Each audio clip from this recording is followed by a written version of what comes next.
Everyone, there's a true story. The Lubavitcher Rabbi one summer went to visit the summer camp in Parksville, New York, called Gan Yisrael.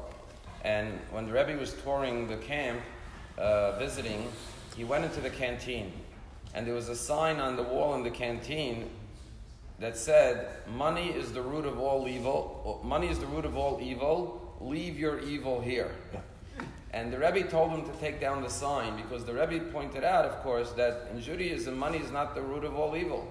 It could be the root of all evil, and you'll just have to look at the news these days, and you'll see the amount of corruption that comes as a result of people who have perhaps too much money and don't use it properly. However, if you use your money properly, it's the root of all good. There's unlimited potential of good that you can do with your money. This week's parsha has the mitzvah of tzedakah. Now, every Jew knows what the word tzedakah means, but no one knows, a lot of people don't know how to translate it, because if you ask the average person, what is tzedakah? They say charity. So I'm here to tell you tzedakah is not charity. Why? Because charity is voluntary. There's no law in America that says you have to give charity. It's optional. You want to give. You don't want to give a cent of your money, no one could force you to give charity. But tzedakah in Jewish law is not voluntary. It's compulsory. It's an obligation. It's a commandment. As the Talmud says, "Kofin al tzedakah," we force to give tzedakah. Jewish law says you have to give 10% of your earnings.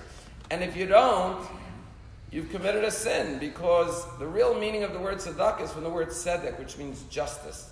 You're doing what is just. And therefore, if you hold back the charity from the poor man, you're doing an injustice. So the best translation that I think America took from the Torah is social justice.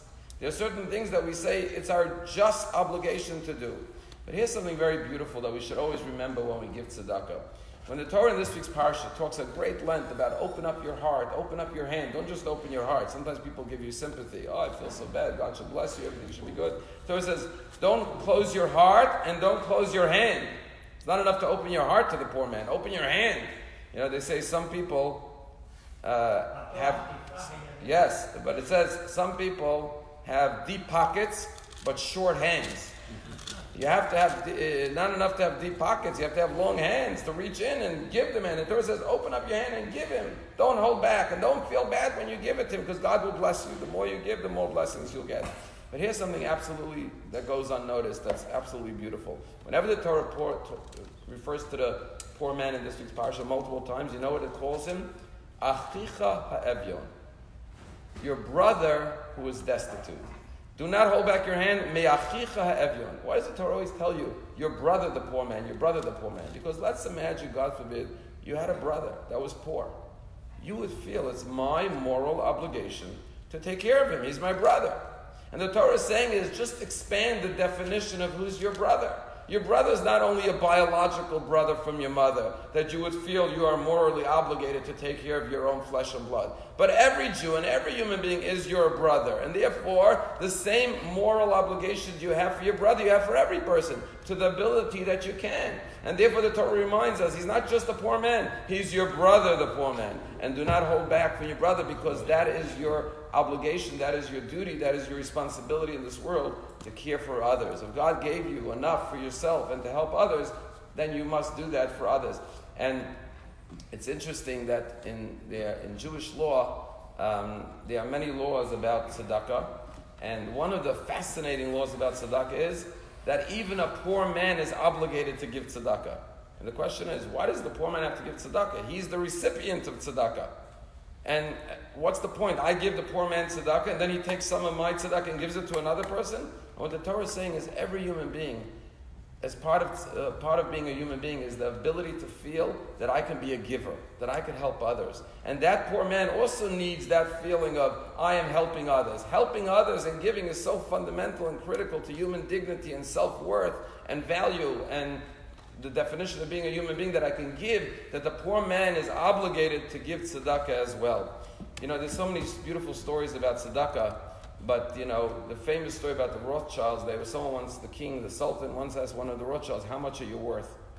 And he said, I'll figure it out, I'll come back to you. He came back to him with a figure, whatever it was, and the king said, you're worth much more than that.